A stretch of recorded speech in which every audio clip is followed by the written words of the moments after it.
भूर्भुवः स्वः तत्सवितुर्वरेण्यं भर्गो देवस्य धीमहि धियो यो नः प्रचोदयात्।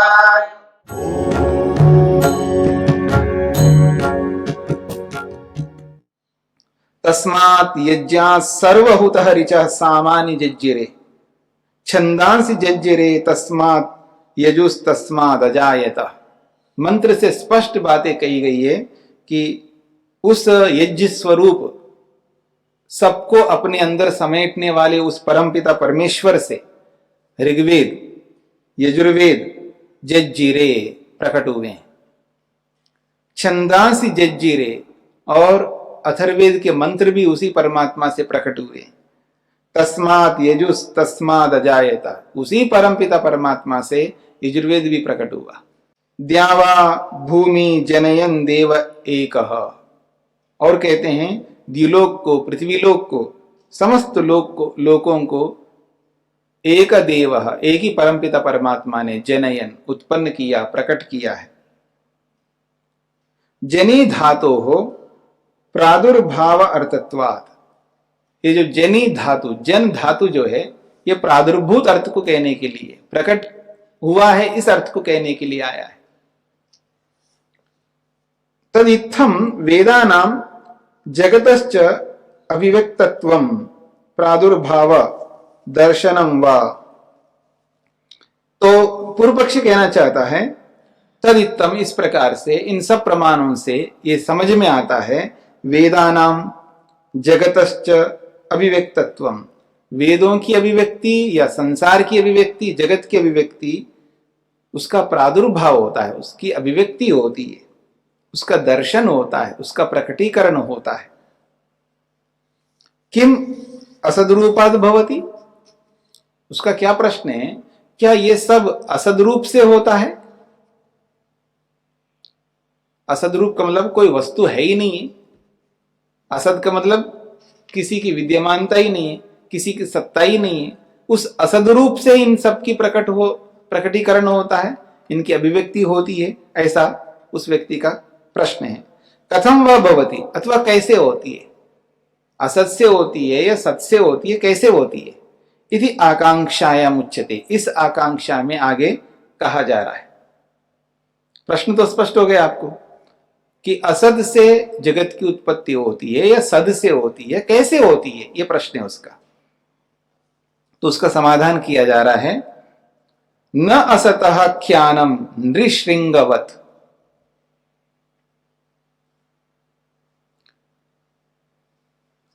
ये कहना चाह रहे हैं न असतः ख्यानम, ख्यानम का मतलब दर्शनम, अभिव्यक्ति। असत से ख्यान नहीं होता, असत से अभिव्यक्ति नहीं होती है, असत से दर्शन नहीं होता है। क्यों? नृशृंगवत्, मनुष्य के सींगों के समान। क्या आपने मनुष्य के सींगों का दर्शन किया? जैसे मनुष्यों के सींगों का दर्शन आपने नहीं किया। क्यों? क्योंकि वो असत हैं, होते ही नहीं है, तो कहां से देखेंगे हम? देख तब सकते हैं जब होते हों, जब कोई वस्तु होती ही नहीं है उसको कैसे देख सकते हैं?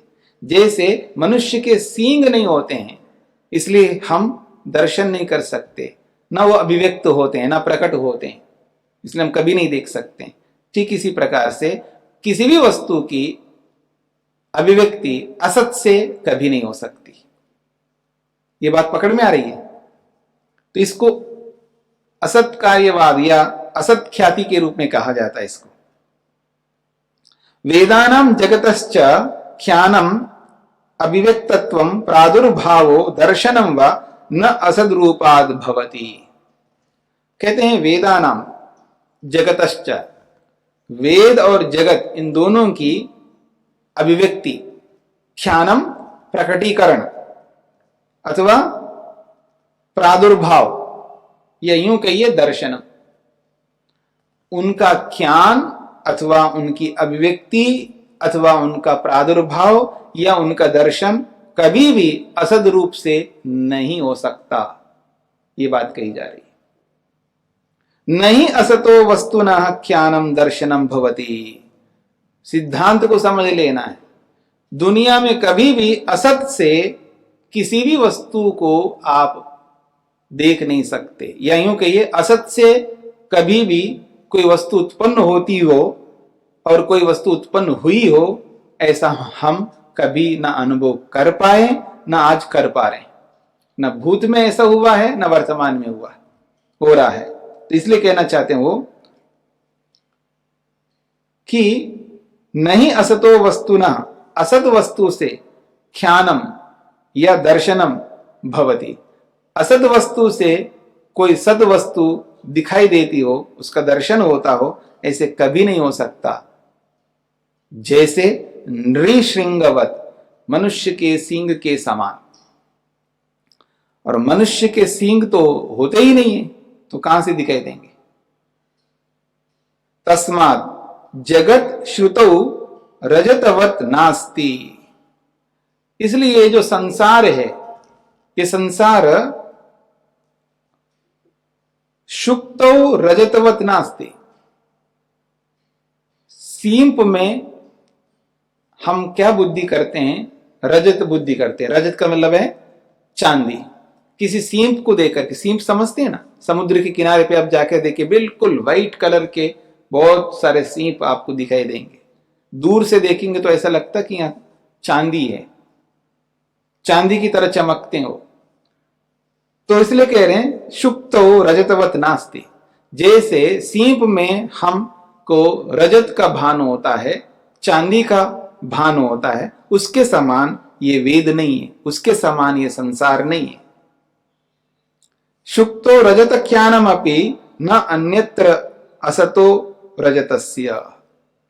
एक और बात समझ लेना, बहुत सारे लोग कहते हैं कि ये तो भ्रम है संसार। उदाहरण क्या देते हैं, सांप के समान, रस्सी के समान, ऐसे उदाहरण देते हैं। जैसे रस्सी में सांप दिखाई देता है, ऐसे ही संसार है। वास्तव में संसार कुछ नहीं है, जगत मिथ्या है, पूरा का पूरा ब्रह्मांड मिथ्या है। और उदाहरण क्या दे रहे हैं, जैसे रस्सी में सांप, या यूं कहिए सांप में रस्सी, दोनों कह सकते हैं। सांप को देख करके कोई रस्सी का भान कर लेगा और रस्सी को देख करके कोई सांप का भान कर लेगा। ये जो उदाहरण दिया जाता है, ये उदाहरण ठीक नहीं है। क्यों नहीं है? क्योंकि सांप अपने जगह पर अलग होता है, रस्सी अपने जगह पर अलग होती है। रस्सी भी उचित होती है, सत्य होती है, और सांप भी सत्य होता है। तब जाकर के अलग अलग विद्यमान सत्तात्मक पदार्थों में यह भ्रांति होती है। यानी सांप के रूप में सत्तात्मक कोई वस्तु हो तभी सांप का भ्रम रस्सी में हो सकता है। मेरी बात को समझ लेना, बहुत सरल बात है, हर आदमी को समझ में आएगा। किसी रस्सी को देख करके सांप का भ्रम कब हो सकता है? क्योंकि जब सांप हो, कहीं ना कहीं सांप वास्तव में हो, सत्तात्मक हो, तब उस रस्सी में सांप का भ्रम हो सकता है। अथवा सांप को देख करके रस्सी का भ्रम तभी हो सकता है कहीं पर दुनिया में रस्सी सत्तात्मक रूप में हो। यानी दोनों वस्तुओं के सत्तात्मक रूप होने पर ही सांप में रस्सी या रस्सी में सांप का भ्रम हो सकता है। अब जगत का जो भ्रम हमें हो रहा है, अगर जगत जगत के रूप में कहीं नहीं हो तो भ्रम ही नहीं हो सकता। जैसे रस्सी में सांप का भ्रम हो रहा हो, क्यों हो रहा है? क्योंकि सांप के रूप में कहीं है, कहीं सांप के रूप में हमने देख रखा है, इसलिए रस्सी में सांप का भ्रम होगा। अगर हमने कभी सांप को नहीं देखा हो, कभी नहीं देखा हो, हम जानते भी नहीं, ना तो देखा, ना सुना, ना किसी ने हमें बताया, ना उसका चित्र देखा, कुछ नहीं किया, फिर दिखाओ रस्सी में सांप का भ्रम, फिर दिखाइएगा, उसको होगा ही नहीं। वो तो यूं पकड़ करके देखेगा। मान लो जैसे कोई सांप है और वो सांप को देख करके वो रस्सी अनुभव कर ले, मान लीजिए उसको भ्रम हो जाए, तो उसको डर थोड़ा लगता है, उसको पता ही नहीं सांप क्या होता है, उसने कभी जीवन में कभी देखा ही नहीं सांप को, कभी सुना ही नहीं है सांप क्या होता है, वो तो पकड़ करके देखेगा। जैसे छोटे बच्चे होते हैं ना, वो किसी को भी हाथ लगाते हैं और तो और मुंह में भी रख लेते हैं, ठीक है ना, जो भी हाथ में है उसको मुंह में रख लेते हैं छोटे बच्चे, 4 महीने का, 5 महीने का, 6 महीने का। हाँ, और वो हम तो सांप से दूर भागेंगे, वो तो उसके पास में जाएगा, सांप के पास में, उसने पहले कभी देखा ही नहीं है, ठीक है ना। तो इसलिए ऐसा भ्रम कभी नहीं हुआ करता है।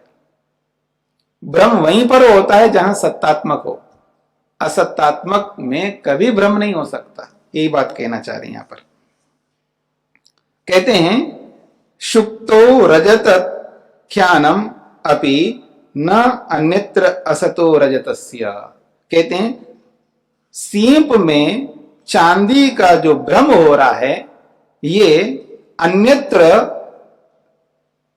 चांदी है तभी हो सकता है। अन्यत्र चांदी के होने पर ही, अन्यत्र चांदी को देखने पर ही, अन्यत्र हमने चांदी के बारे में जाना है, समझा है, तभी सीप में उस चांदी का भान, अनुभूति हमें हो रही है। अगर ऐसा नहीं है तो कभी नहीं हो सकती। सूत्रार्थ।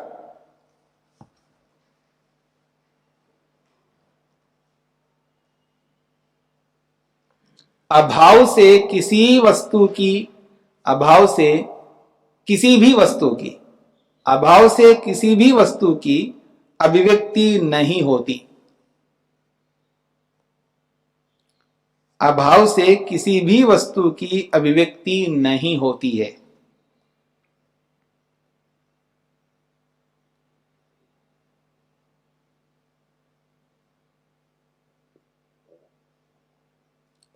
जैसे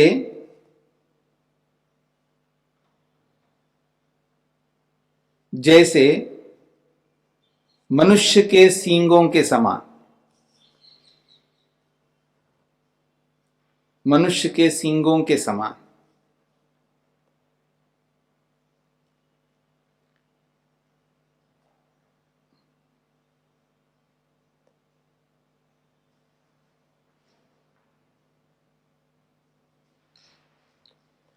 अब प्रश्न किया जा रहा है, किम पुनः सताम वेदानाम सतो जगतो व्याख्यानम।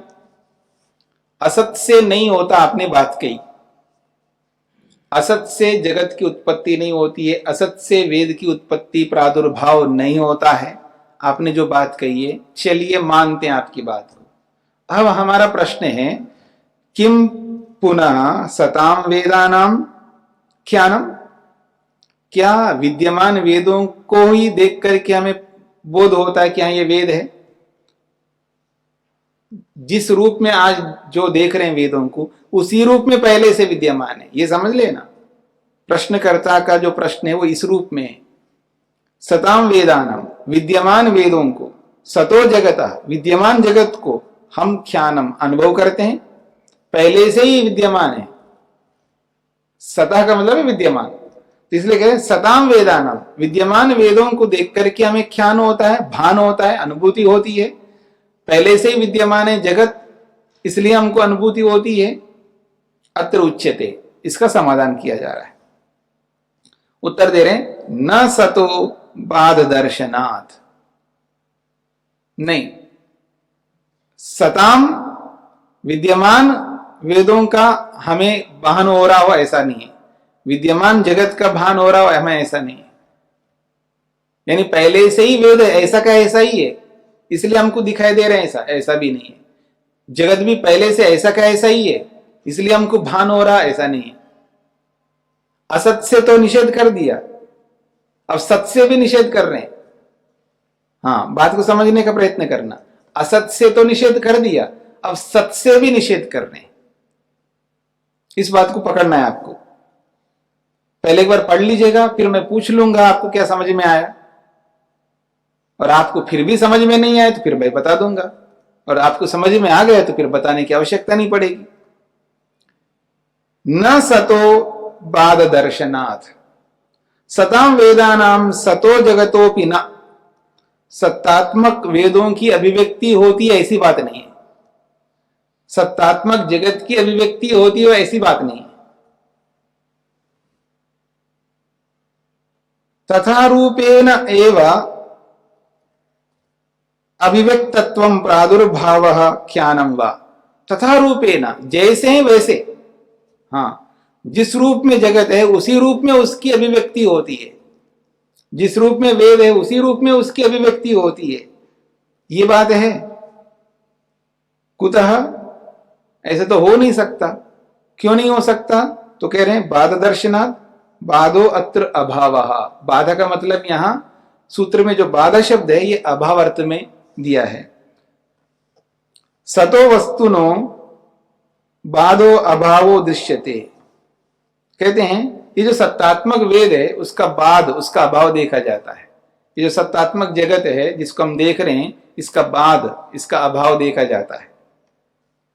जब अभाव होता है तो सत तो नहीं है। फिर नहीं सर्वकाले वेदा संतो न सर्वकाले जगत सत प्रलय अभावात। उसी को स्पष्ट किया है।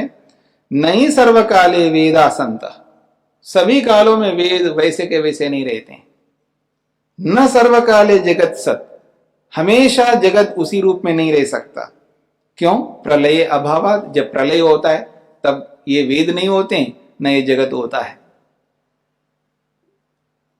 तस्मात् सतो विज्ञानात्मनो वेदस्य न असतो वर्तमानस्य व जगतः ज्ञानम इत्यपि न वक्तुम नहीं सर्वकाले सतो वस्तुनः। कहते हैं तस्मात् सतः विज्ञानात्मना, सत्तात्मक जो विज्ञान रूप में है वेद, ज्ञान रूप में, उस वेद का न आदितो वर्तमानस्य व जगतः, पहले से ही वर्तमान जगत का ज्ञानम, उसकी अभिव्यक्ति होती हो, इत्यपि ना वक्तुम, ऐसा भी आप नहीं कह सकते। कहना चाह रहे हैं ज्ञानात्मक जो वेद हैं, विज्ञान स्वरूप जो वेद है, पहले से विद्यमान है, पहले से वर्तमान है, फिर हमको अभिव्यक्त होते हैं, या पहले से ही वर्तमान है संसार, फिर हमको अभिव्यक्त होता है, इत्यपि ना, ऐसा भी नहीं कह सकते आप।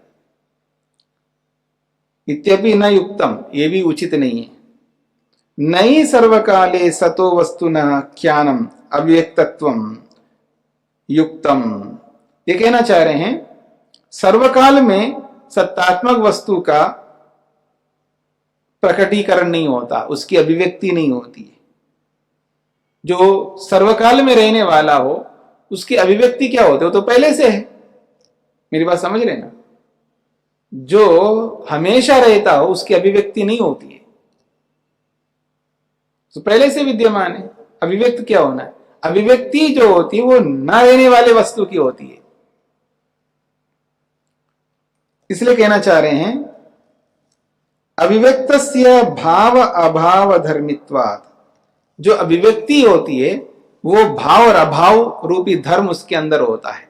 यानी जहां भाव और अभाव रूपी धर्म होते हैं वहीं अभिव्यक्ति और अनभिव्यक्ति होती है। इस बात को हमें समझना है। तो न सतो बाध दर्शनात्, विद्यमान, पहले से विद्यमान, पहले से रहने वाले वेदों की अभिव्यक्ति होती हो, ऐसा नहीं है। पहले से ही रहने वाला ये जो संसार है उसकी अभिव्यक्ति होती हो, ऐसा नहीं है। क्यों? बाध दर्शनात्, उसका बाद, उसका अभाव होने से, उसका अभाव देखा जाने से। सूत्रार्थ लिख लीजिएगा। अच्छा, सूत्रार्थ से पहले पूछ लेता हूं मैं आपसे, क्योंकि सूत्रार्थ लिखवाऊंगा तो फिर आपको समझ में आ जाएगा। अभी आपने जो पढ़ लिया है इससे क्या आपको समझ में आ गया? आप एक बार आप हाथ खड़ा करेंगे तो मेरे को पता लग जाए इस सूत्र को, इसके भाष्य को पढ़ने से क्या कहना चाहते हैं इस सूत्र के माध्यम से। ऐसा आपको समझ में आ गया हो तो वो हाथ खड़ा करेंगे किस किस को समझ में आया। 1 2 3 4 5 6, एक दूसरे को देख करके खड़ा कर रहे हैं या अपनी इच्छा से खड़ा कर रहे हैं? हाँ जी, चलिए। हाँ जी, हाँ, मनोजीत जी बताएंगे क्या समझ में आया। जी, माइक चालू करो। जी बोलिए। जो पहले से ही विद्यमान है उसकी अभिव्यक्ति नहीं हो सकती, वो पहले से ही है, और जो पहले से नहीं है और कहीं तो है उसकी अभिव्यक्ति कर सकते हैं, अच्छा, उसको सिद्ध कर सकते हैं। न सतो बाद दर्शनात्, इस सूत्र और इसके भाष्य से आपको ये समझ में आया है कि जो पहले से विद्यमान होता है उसकी अभिव्यक्ति नहीं होती है, जी, जो आपने बोला है। हाँ। तो वो उन्हीं शब्दों को आपने दोहराया। इसका मतलब क्या आपने समझा? कि वेद पहले से ही विद्यमान है, वेद पहले से ही हाँ प्रकट नहीं कर सकते, प्रकट नहीं कर सकते, उनको सिद्ध नहीं कर सकते, वो स्वतः प्रमाण है। नहीं, प्रमाण की बात नहीं चल रही यहाँ पर। यहाँ पर ये चल रहा है, पहले तो कहा है असत से सत की उत्पत्ति नहीं हो सकती। हाँ जी, ठीक है ना? तो इससे ये बात स्पष्ट हो गई कि वेदों की अभिव्यक्ति जो है असत से नहीं हो सकती, जगत की अभिव्यक्ति असत से नहीं हो सकती। क्यों? क्योंकि असत से सत की उत्पत्ति नहीं हो सकती। ये बात कही है पहले सूत्र में, यानी 52वें सूत्र में। 53वें सूत्र में ये बात कहा जा रही है न सतः, विद्यमान वस्तु की भी अभिव्यक्ति नहीं होती है। अविद्यमान वस्तु की तो अभिव्यक्ति होती ही नहीं है। हाँ, पहले ये बात कही। अब कह रहे हैं न सतः, विद्यमान वस्तु की भी अभिव्यक्ति नहीं होती है। इससे आपको क्या समझ में आया, ये मेरा प्रश्न है। जो पहले से ही विद्यमान है उसकी अभिव्यक्ति नहीं हो सकती जी, और जो विद्यमान नहीं है लेकिन कहीं तो है उसकी अभिव्यक्ति हो सकती है। नहीं, यहां पर ये बात कही जा रही है, उसको समझ लीजिएगा। एक तो क्या असत से नहीं होती है और सत से भी नहीं होती है, फिर कैसे होगी? आपने असत से भी मना कर दिया और सत से मना कर दिया। तो यहां तो कहा जा रहा है सत से भी नहीं होती है। तो इस बात से आपको क्या समझ में आया, वो आया नहीं है उत्तर। हाँ माइक।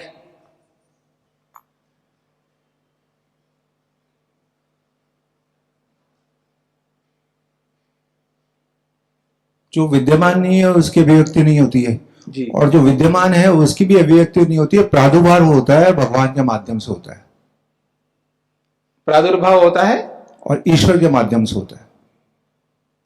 प्रादुर्भाव होता है ईश्वर के माध्यम से होता है। यही तो कहना चाह रहे हैं, जो पहले से विद्यमान है उसका प्रादुर्भाव नहीं होता, ये बोला जा रहा है। अभी जो हमने भाष्य पढ़ा है, यही पढ़ा है, जो पहले से विद्यमान होता है उसका प्रादुर्भाव नहीं होता, ये बात कही जा रही है। हाँ जी, आप में से किन को क्या समझ में आया? वंदनीय स्वामी जी, मैं जितना समझ में आया उतना बोलता हूँ। वेद ज्ञान रूप में तो है, और ये जो सृष्टि है ये भी अपने आप में एक वेद है। वेद में जैसा जैसा लिखा है सृष्टि में जब हम देखते हैं वैसा ही हमको प्राप्त होता है। इतना ही मैं समझ पाया हूँ। वो तो सभी जानते हैं, उसमें कोई बात नहीं है। प्रश्न को समझ लीजिएगा, ये पूछना क्या चाहते हैं। तो एक ओर से इन्होंने कहा कि असत से नहीं होती, मान लेते हैं। दूसरी बात क्या है, सत से भी नहीं होती है। ये सत से नहीं होती जो बात कही जा रही है, इससे आपको क्या समझ में आया, ये मेरा प्रश्न है।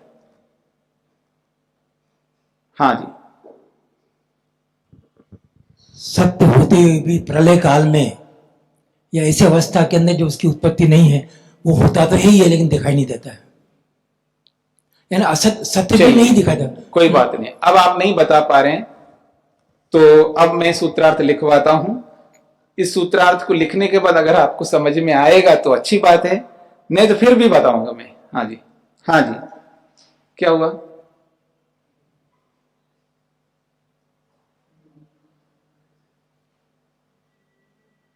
जी बोलिए। जो चीज प्रकट ही नहीं है, जो चीज है ही नहीं, तो उसका प्रादुर्भाव नहीं होगा, प्रकट नहीं होगी वो। ये तो पहले बता दिया, जैसे सांप है ही नहीं। ये सब बातें हो चुकी है। आप क्या नई बात कहना चाहते हो वो बोलो। ये सारी बातें हो चुकी है ना, आप क्या नई बात बोलना चाहते हो वो बताइए इस सूत्र से। अच्छा, आप सूत्रार्थ लिख, आप बताना चाहेंगे? चालू करके दीजिएगा।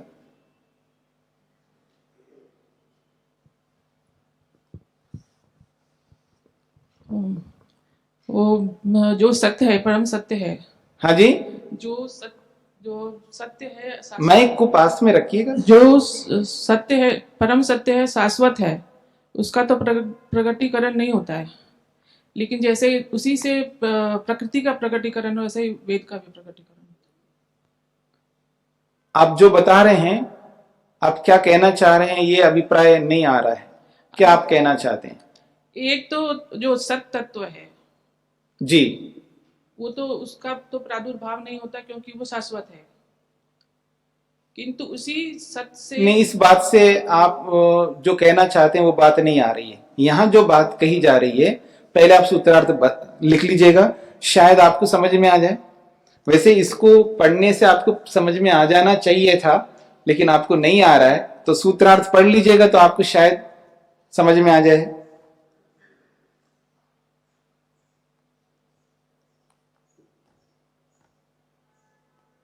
जिस रूप में वेद और जगत, जिस रूप में वेद और जगत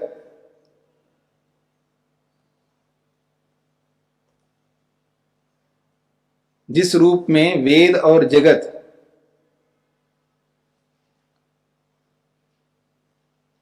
आज हमें दिख रहे हैं,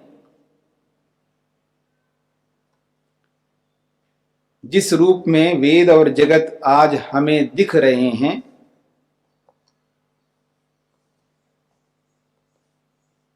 उसी रूप में विद्यमान होते हुए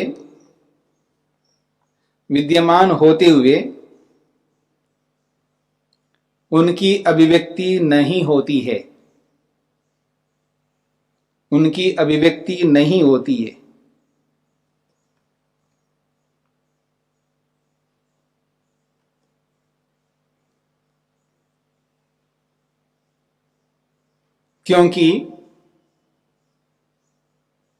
क्योंकि प्रलय में अभाव देखा जाने से।